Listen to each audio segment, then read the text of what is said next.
पाकिस्तान में खौफनाक जलजला, क्या मजीद जलजलों का खदशा है? माहिरीन ने वार्निंग दे दी। कौन से इलाकों में ज्यादा खतरा है, जानिए इस वीडियो में।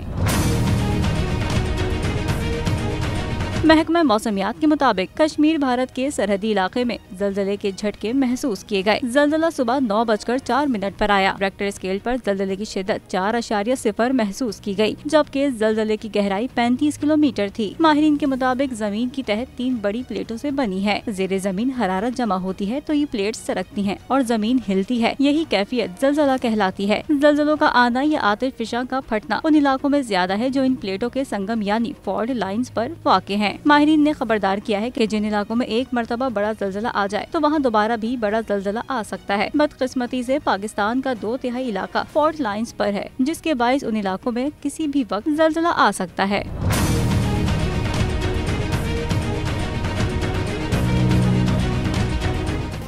सब्सक्राइब करें और बेल दबाएं ताकि कोई खबर रह न जाए।